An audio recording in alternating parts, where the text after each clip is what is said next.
Convidamos você para viajar conosco em uma nova direção. Começa agora.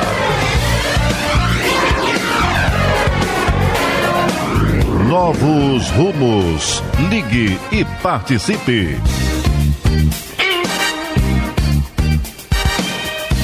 Coordenação e apresentação, Nádia do Couto Vale.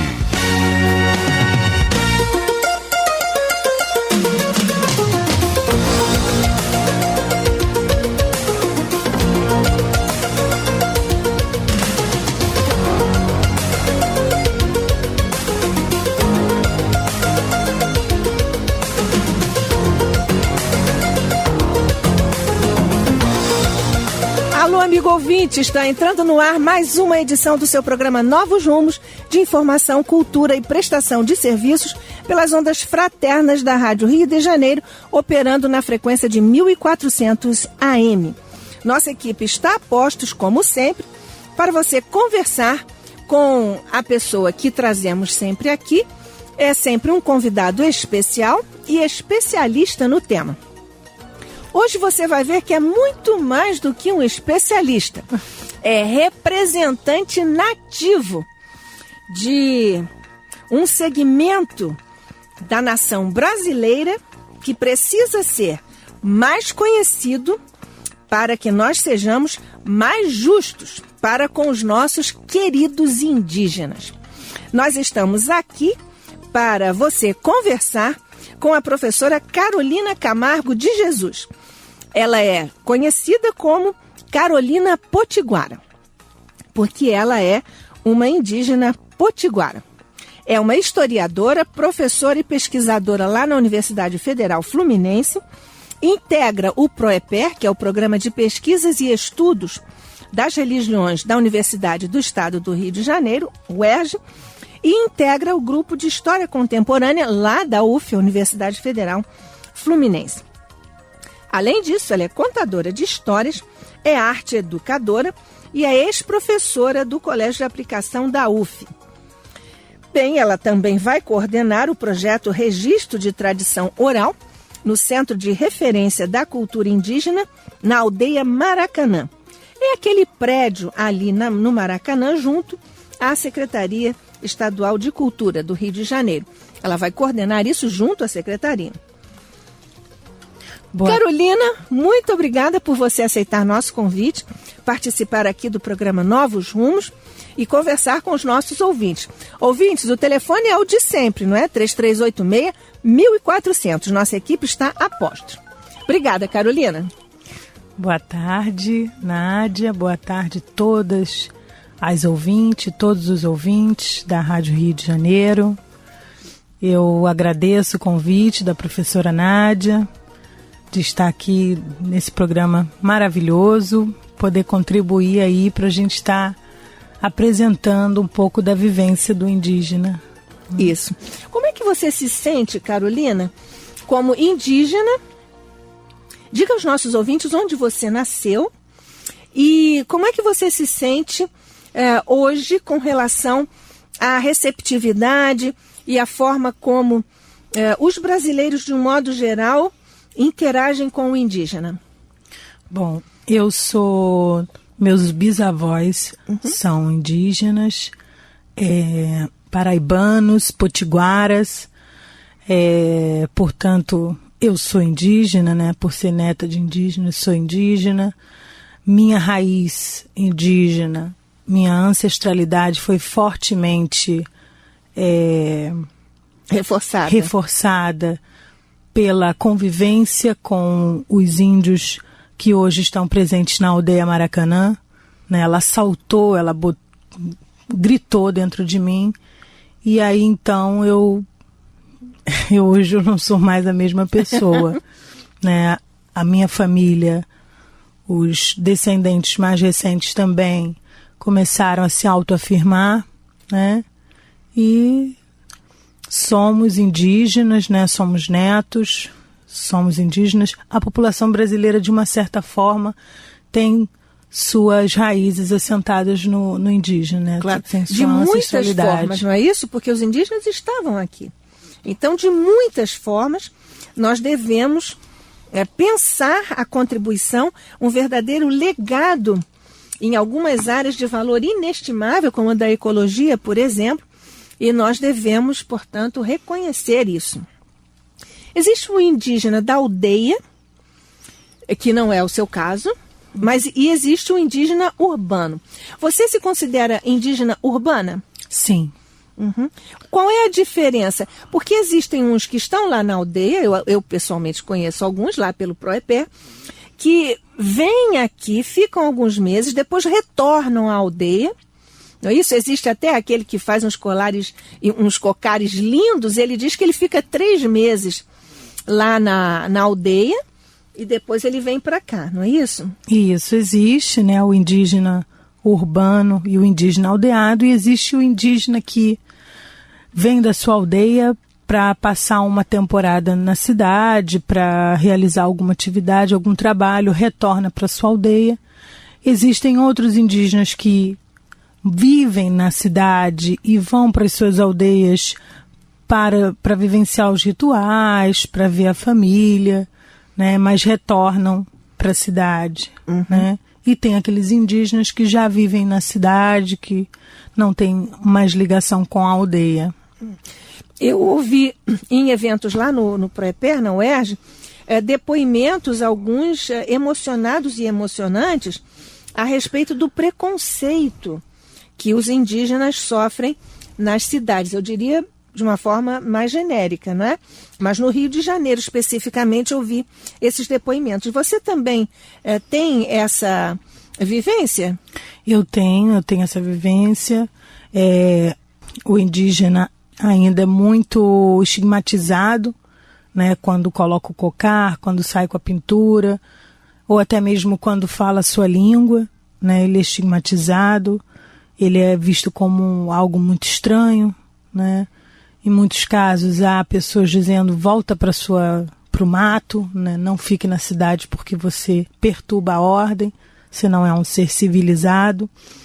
Então, mas nós estamos aqui na cidade, uhum, né? E para justamente criar diluir, não é isso? Essa percepção e criar novas formas de relação. Claro, claro. E é o que nós vamos fazer aqui, amigo ouvinte. Pode começar a fazer perguntas para Carolina Potiguara, viu? Nós vamos agora conversar sobre assuntos que nós já sabemos, você vai querer perguntar. Então vamos lá. Carolina, como é que vive o indígena na aldeia?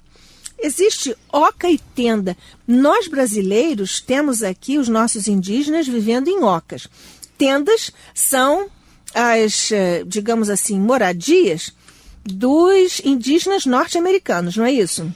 Isso. Os indígenas brasileiros costumam viver nas suas ocas, né? Casas de pau a pique. Em alguns casos você tem alvenaria com pau a pique. Mas né? Lá na aldeia tem casa na aldeia, pau a pique. Já tem pau a pique, tem alvenarias, tem a oca, né? Mais legítima. E a sua forma de viver é a base da moradia. Como é que se constrói a oca? Quem treina o índio para construir a oca? Ele é criado, né, na observação, né?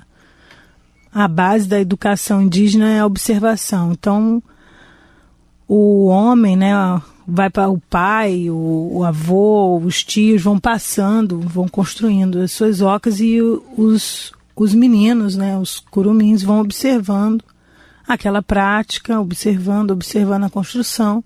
Quando chega o momento, quando ele fica adulto, que ele vai ter que fazer a sua própria casa, a sua própria moradia, ele vivenciou aquela prática, ele até ajudou seus parentes a construir, a erguer sua oca, e aí ele já está pronto para ensinar a outros. Isso, e é uma questão de honra, né? Ele fazer a própria oca. O homem fazer a própria oca, saber fazer. É quando ele vai casar ou ele solteiro faz uma oca só para ele? Principalmente quando ele vai casar. E qual é o tamanho da oca? Como é que se calcula isso? Todas são do mesmo tamanho? Não. Depende. Tem ocas que são para casas de reza, tem a oca dos rituais, tem a oca da escola, das crianças, tem a oca de famílias que são bem numerosas, tem famílias que são menos numerosas, né? Então, depende, assim, da finalidade que aquela oca vai ter. E qual é a oca maior, de um modo geral? A oca maior é a oca de reza. De reza. Dos que era da rituais. escola. Não, depende, né? Porque a escola, a oca da escola, às vezes são uma oca grande, duas pequenininhas, algumas em volta para fazer as matérias, né? Como se fossem salas de aula. Que interessante isso. Quem é que dá aula? É o professor. O indígena, homem ou mulher, se prepara, né? Faz o curso e ganha o certificado, a autorização para na aldeia estar ensinando para as crianças, para os mais jovens, as matérias. E qual é o currículo, Carolina?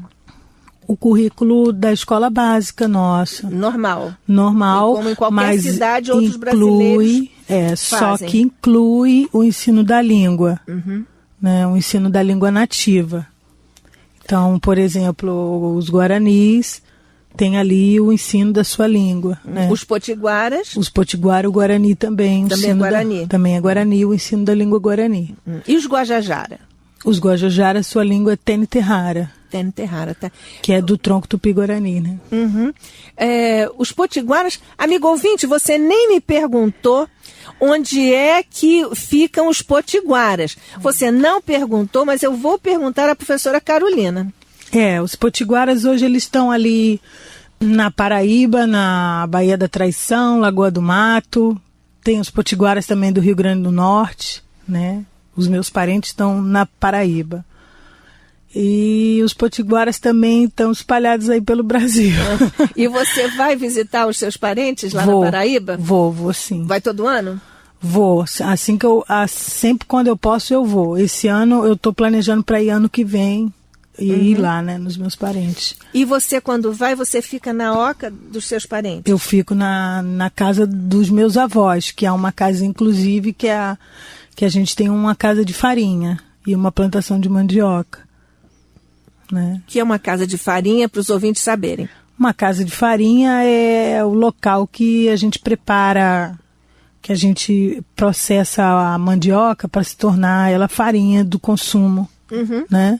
E como é que processa? Fica batendo, como a gente vê nos filmes? Primeiro a gente descasca ela toda, né? E aí é um trabalho coletivo. Primeiro, enorme. quem é que colhe? Quem planta e quem colhe?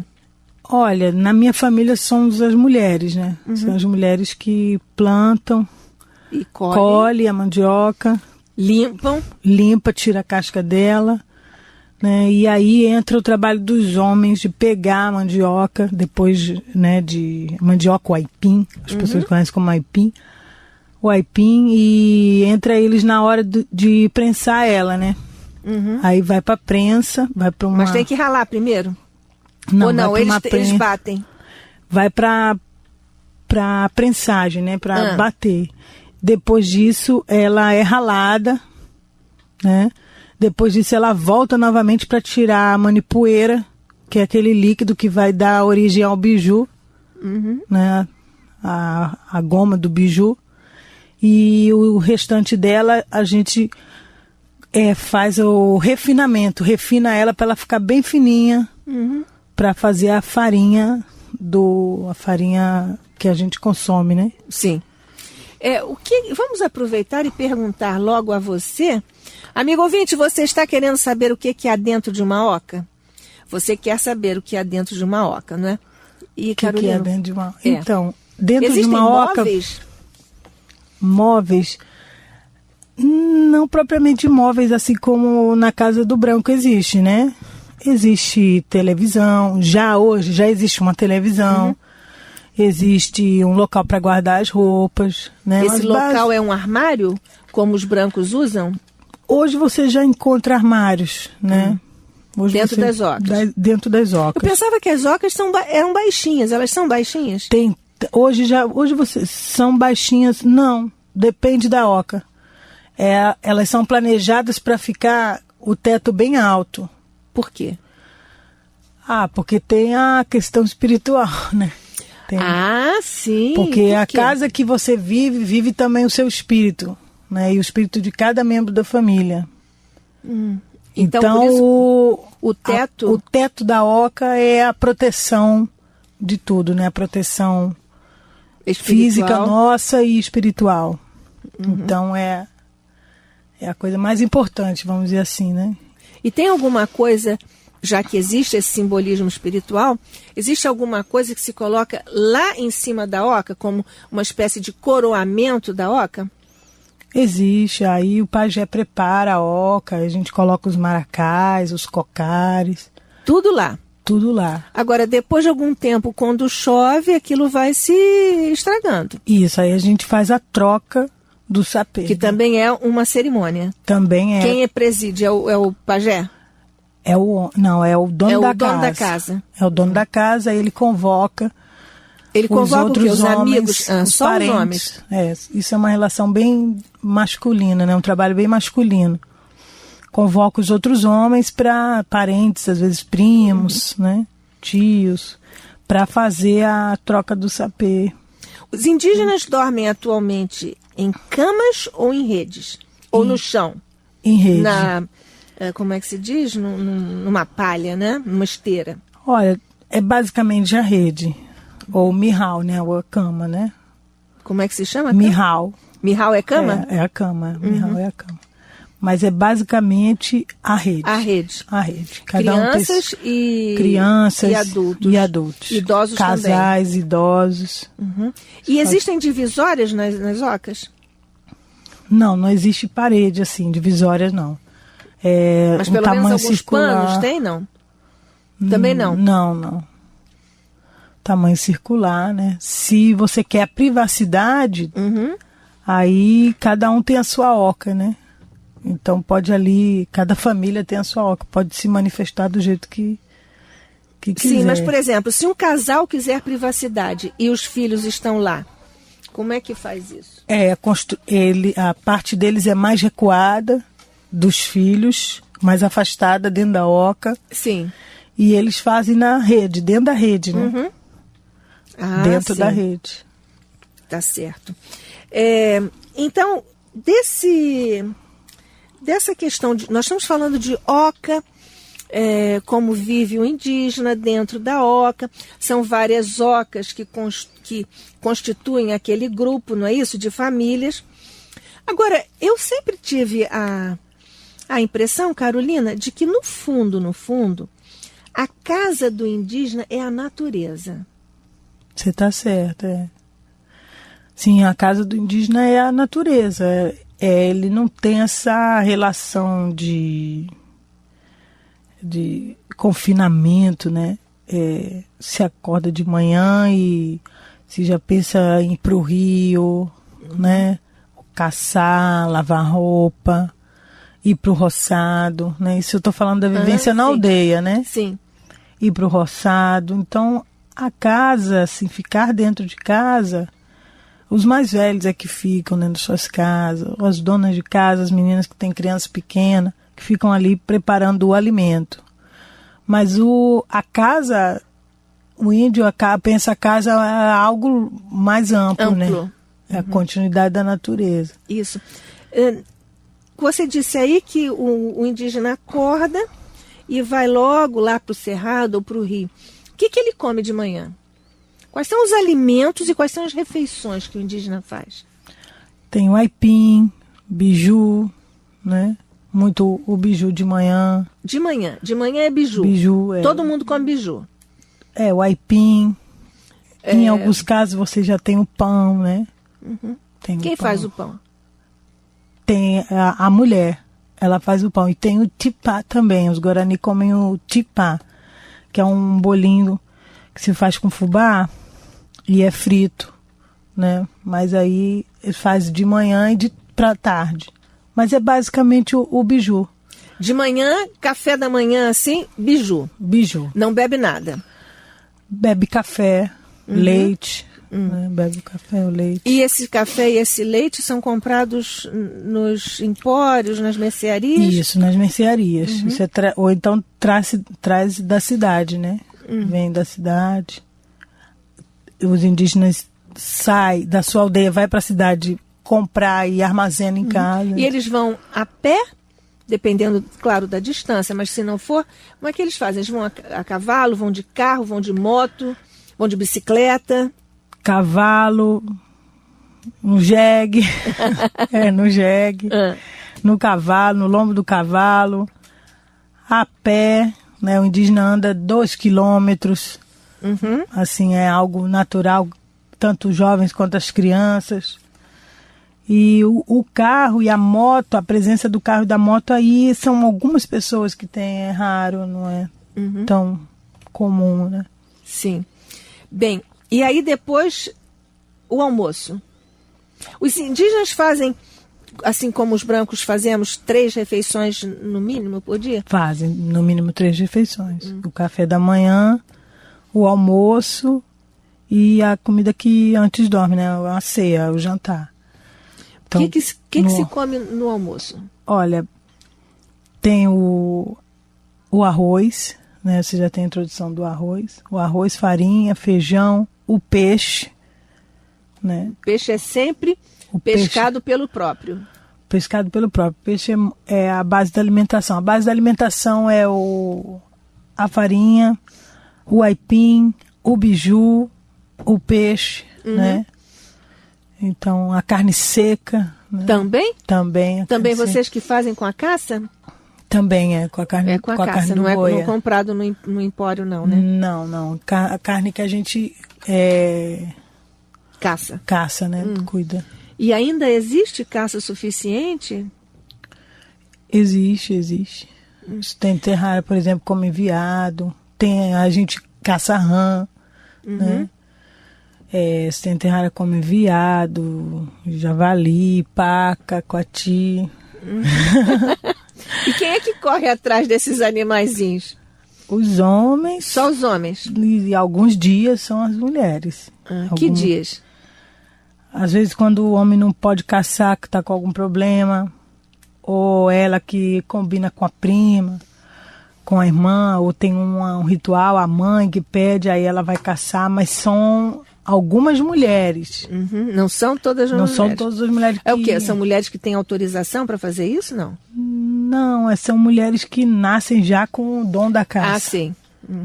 E você vê que ela está preparada para... E o indígena caça ainda com arco e flecha? Sim, ainda caça com arco e flecha.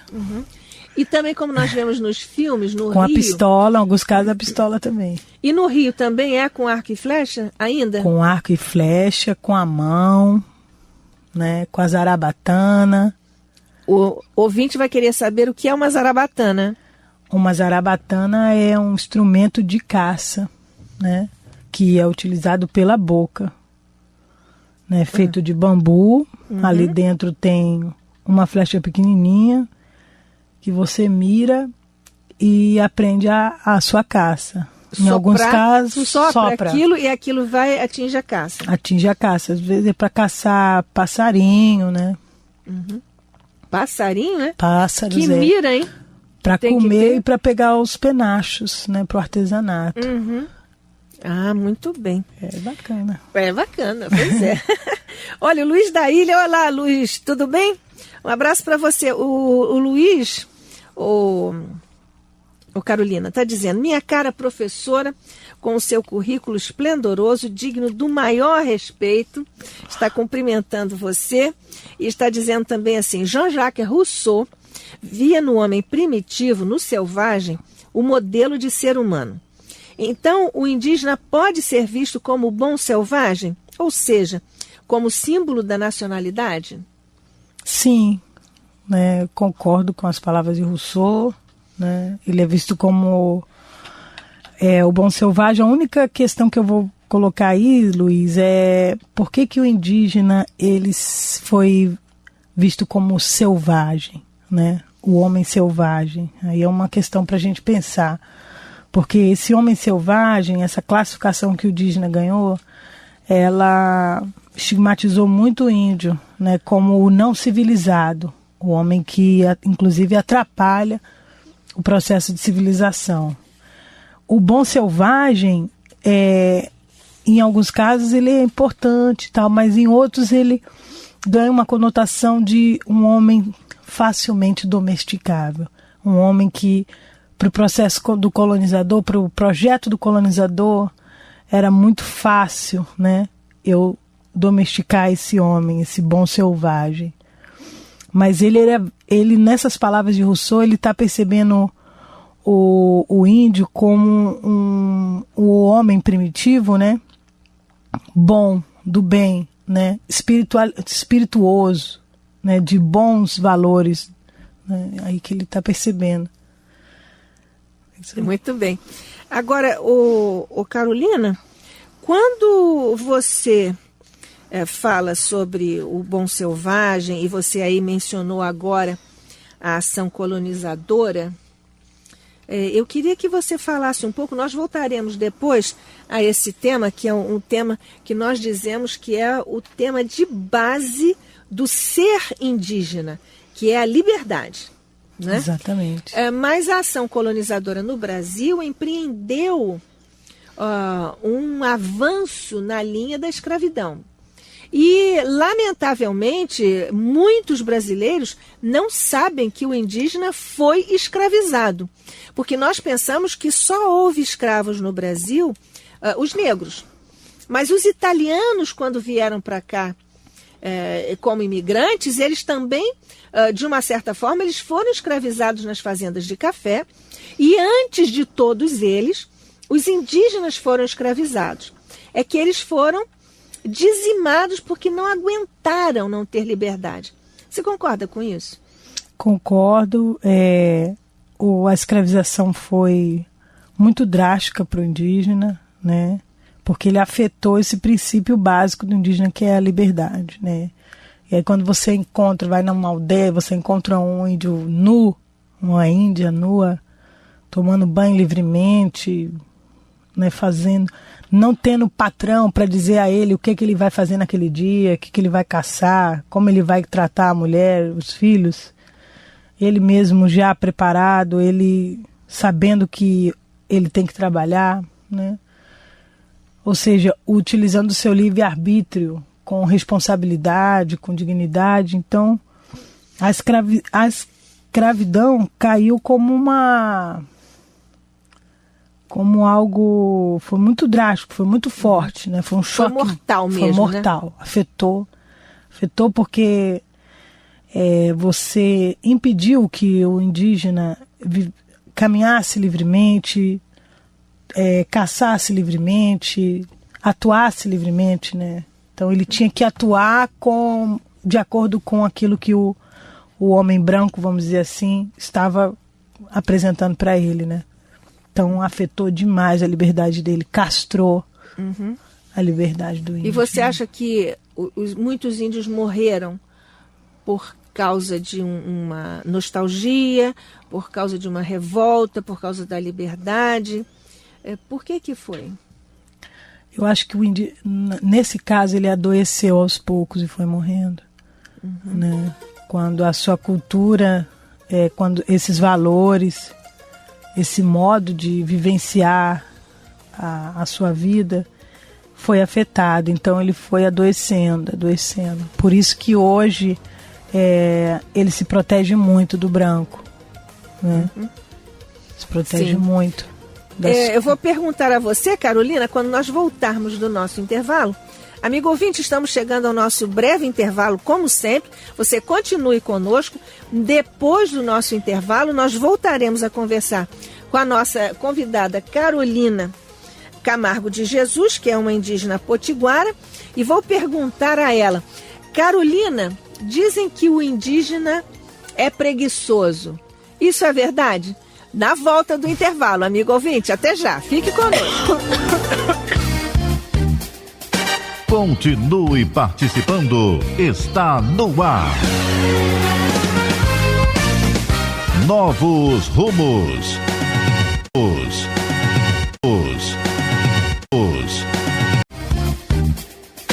Voltamos a apresentar Novos Rumos. Ligue e participe. Coordenação e apresentação, Nádia do Couto Vale.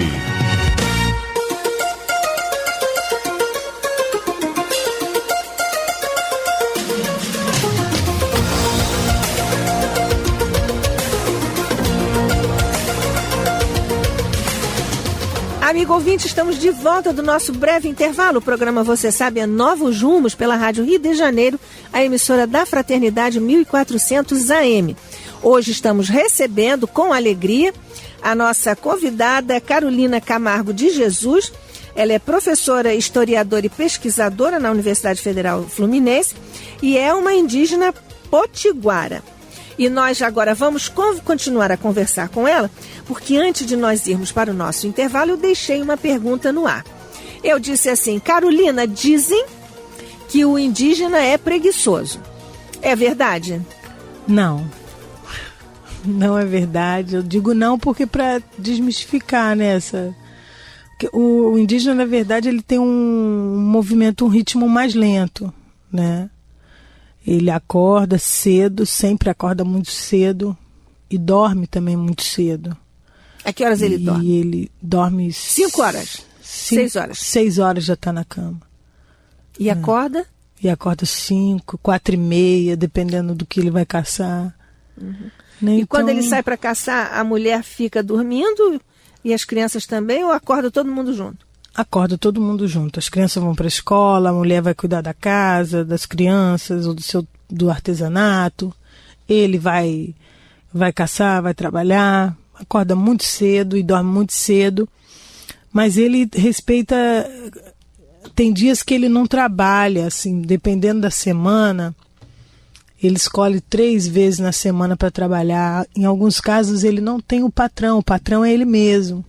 Então ele não está dentro dessa lógica, né, que o povo da cidade está, de ter aquele horário, o chefe ali chamando de segunda a segunda. Ele tem uma outra dinâmica dentro da sua aldeia. Então ele às vezes ele faz o próprio tempo dele, dá uma descansada, se prepara para uma caçada grande, para um trabalho grande, uma vez por semana. Em alguns casos a mulher é que vai, ele se recua, ele se recolhe, às vezes para ele fazer um trabalho espiritual. Aí a mulher assume o comando da casa, do trabalho, né, material. Então há esse revezamento. A preparação, por exemplo, o nascimento do filho, né, existe a mulher que vai, logo depois que a criança nasce, ela vai caçar e ele fica na rede deitado? Eu ia te perguntar isso. Tem uma explicação. Qual é? O pai é o protetor do espírito da criança. Então, assim que a criança nasce, em algumas aldeias, não são todas etnias não, ele está ali resguardando o espírito da criança. Então ele precisa dormir. A caça dele, a carne que ele vai comer, é uma pessoa da família que é escolhida para caçar a caça dele. É escolhida por quem? Pela família, né? Em alguns casos é a esposa, em outros não é a esposa que prepara a comida dele. Nossa, a esposa que acabou de ter o neném é que ainda vai caçar para o marido? Ela vai caçar, ela vai trabalhar para ela preparar essa chegada do filho, né? E aí não é só ela, é a família dela, né? E ela vai junto. Aí são as primas, as irmãs, os irmãos. Uhum. E ele é mantido num recolhimento, assim, numa paz, porque ele está ali resguardando o espírito do filho dele. E aí, mais ou menos 1 ano, quando o neném completa 1 ano de idade, aí ele começa... ele fica 1 ano nessa boa vida? Não totalmente sem a caça, sem o seu sentido de caça, mas ele tem um resguardo bem forte do homem. E a mulher está trabalhando a toda essa Ela altura. está cuidando da casa, e da criança, e dela mesmo, né? Se limpando, fechando. E ele está descansando, protegendo a alma, o espírito do filho. Ele não pode fazer qualquer atividade. Nenhuma, né? Ou algumas? Algumas. Caçar, por exemplo. Algumas caças, se envolver em algumas coisas. Por exemplo? Por exemplo, fazer uma defesa de aldeia. A aldeia está sendo... Está em perigo. Está em perigo. Ele não pode ir para essa frente de batalha, né, de defesa. Uhum. Ele tem que ser mantido mais recolhido em casa. Às vezes fazendo o próprio artesanato ali. Uhum. Quais são os artesanatos que os indígenas mais fazem no Brasil? Claro, depende da etnia, mas de um modo geral. Todos eles fazem seus próprios colares, seus próprios cocares. Isso, a tecelagem, a plumária, né, a cerâmica e as sementes. Né, basicamente a confecção dos colares, a arte plumária para os brincos e os cocares. Algumas etnias mantiveram a cerâmica. Né, você tem a etnia Cariri-Xocó, preservou a fabricação da cerâmica, são grandes ceramistas.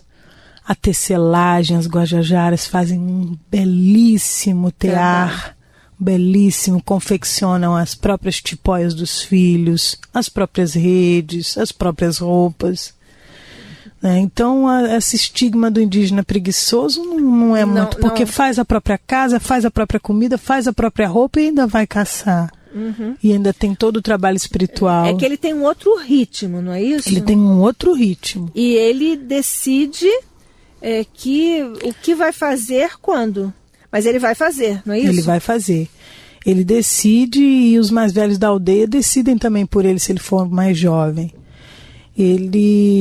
Esse estigma do preguiçoso foi quando o europeu chegou, encontrou ele, mandou ele para o roçado, mandou ele tomar café, ele não tomava café, né? E para o roçado cortar cana. Então mudou, alterou o modo de trabalho dele, né? Qual é a bebida do indígena? Água? Os sucos. Hoje você já tem o café, né? A água, o leite, o caldo de cana, né? O mate. É muito Mas utilizado. Isso já é industrializado lá feito. Na aldeia? Não, é feito. Ou vocês é que plantam? Na aldeia é feito, é tudo feito. Vocês é que plantam e vocês é que colhem e preparam? Exatamente. E o cauim, né? O cauim. O que é um cauim? O cauim é uma bebida sagrada, utilizada em rituais sagrados. Uhum. Ela tem efeitos alucinógenos. Ela é feita do aipim, da manipoeira, né? Do aipim. Sim. Ele é tem efeitos reservado. Alucinógenos, é? Tem. Ele é utilizado em alguns rituais. Tá bem. Amigo ouvinte, eu acho nem sei. Você tem outras bebidas. O indígena tem uma gama de chás, né? A utilização de ervas para chás. Muito grande. E tomam assim normalmente, como nós tomamos chá? Ou é só para efeito medicinal? Olha, tomam normalmente, né? Cotidianamente. E tomam em quê? Em cuia? Em cuia. E são os índios que fazem também as cuias? São os índios que fazem as próprias cuias. Tá certo. E Luiz, você está aqui curioso, hein? Isso é ótimo. O Luiz aqui mandou outra participação, outro abraço para você, Luiz. Ele diz assim: Carolina, pelo que estou ouvindo, seria um erro pensar que o índio ou índia prefere a nossa civilização. Para morar numa favela, pergunta ele, estou ouvindo que o índio está feliz tal como é dentro de suas condições naturais, adaptado à região em que vive.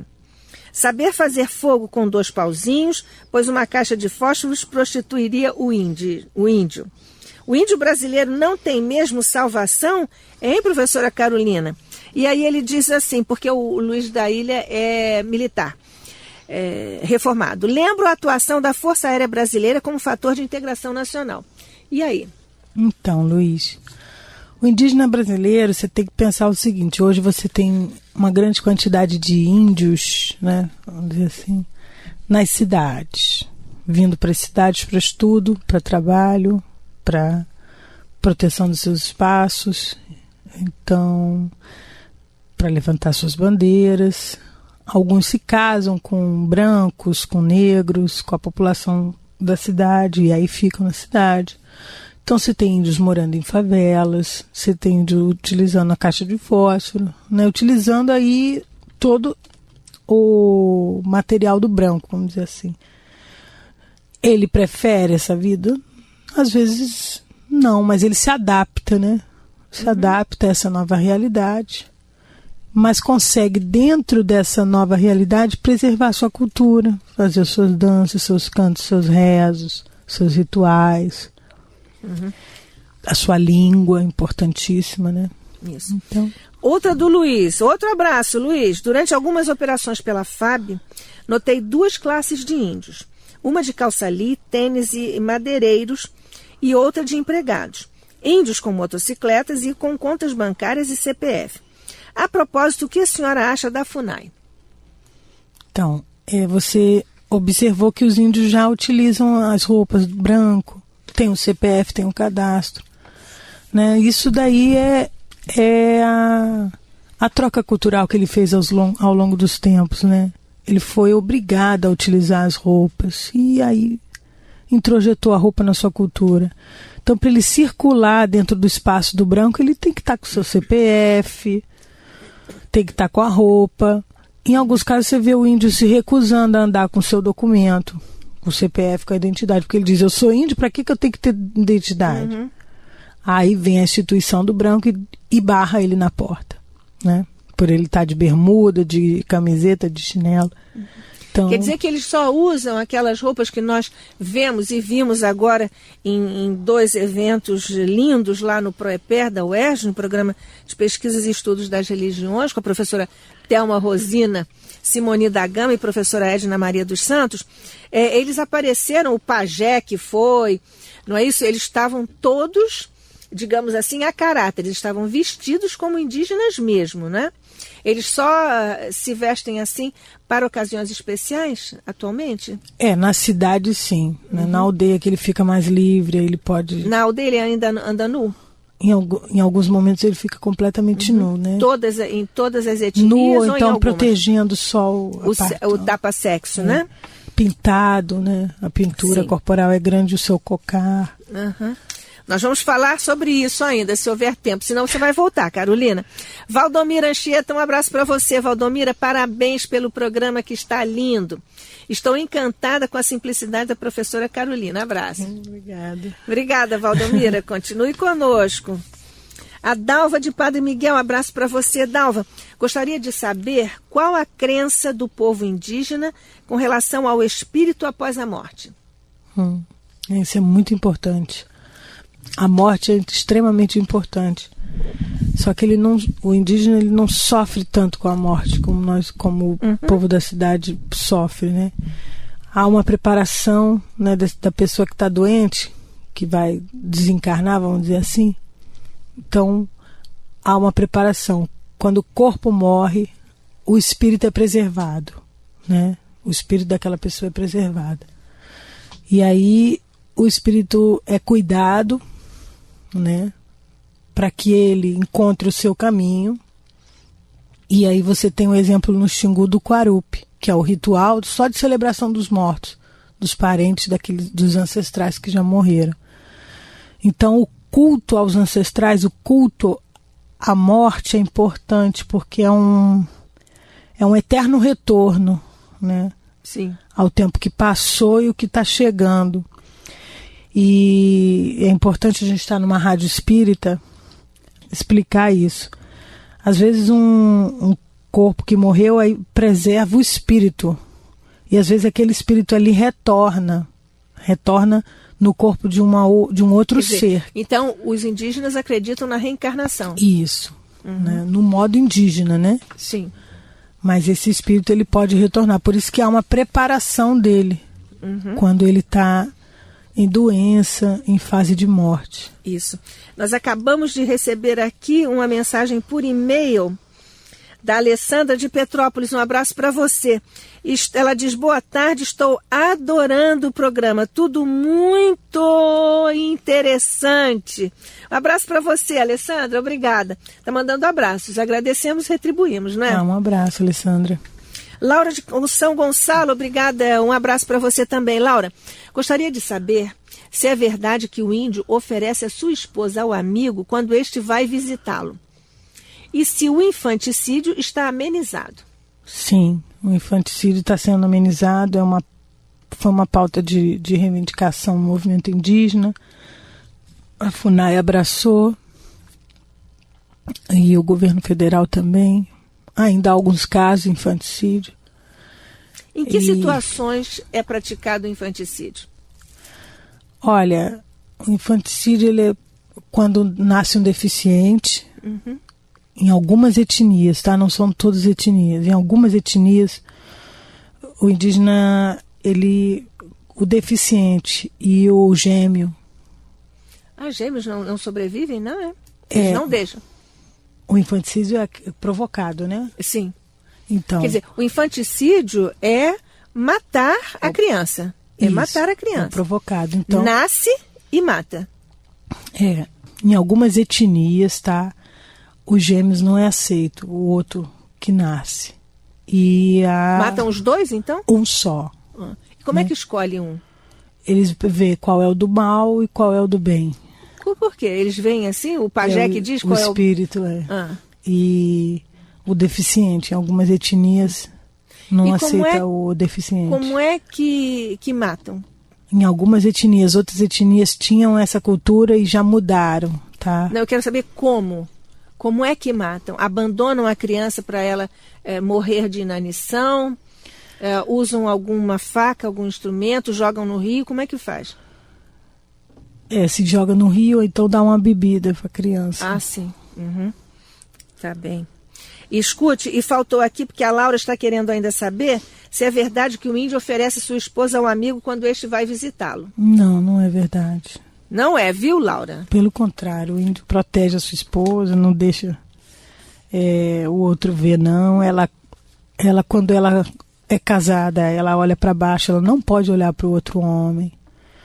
Nem na aldeia? Nem na aldeia. Para ela ter relação com um outro homem, ela se relaciona mais com os próprios parentes, com o outro homem. Se ela se relacionar, ela tem que manter... Sexualmente, você diz? Não, assim, verbalmente, né? Ela tem que manter uma certa distância. Tem todo um resguardo da moça quando ela é casada, é um código. Para não tomar o homem, a mulher do outro, né? Sim. Então, essa moça... Quer dizer que ela vive de olhos mais baixos, é isso? Quando ela é casada, e aí ela está entre vários homens, ela não fica olhando, ela olha mais para baixo. Sim. Ela não olha olho no olho do homem, né? Sei, do outro, né? Do outro. Rita, de Jacarepaguá, um abraço para você, Rita. Se possível, explicar a diferença entre o povo indígena e o povo xamânico. O xamanismo, ele está dentro da cultura indígena, né? Xamanismo foi um nome que os rituais de cura indígena ganharam. Foi um nome que... E existem aqueles seres, né, dentro de uma aldeia que tem o dom do xamã, o dom do o que cura, né? E o xamanismo, ele ganhou essa força nos Estados Unidos, principalmente. No Brasil são médiuns, Carolina. São médiuns de cura, você diria? Isso, são médiuns de cura. E eles preparam as curas, sabem como vai curar.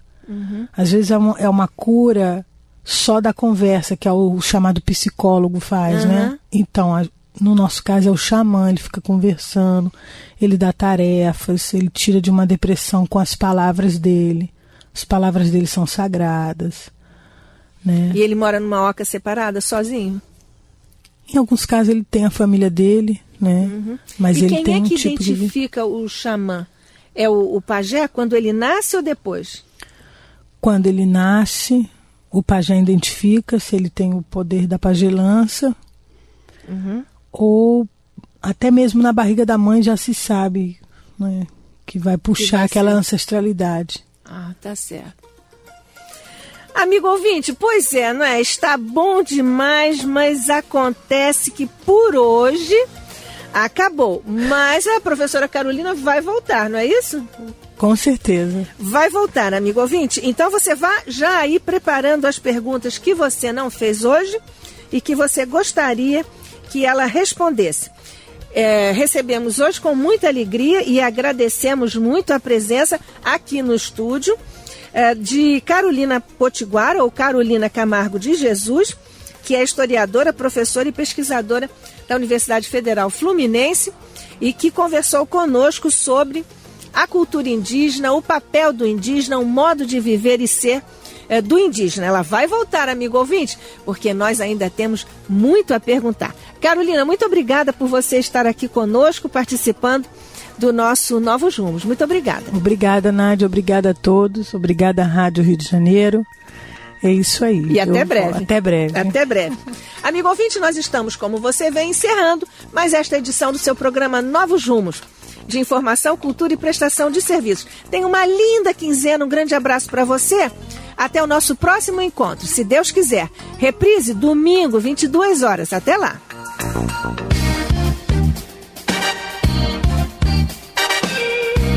A Rádio Rio de Janeiro apresentou Novos Rumos.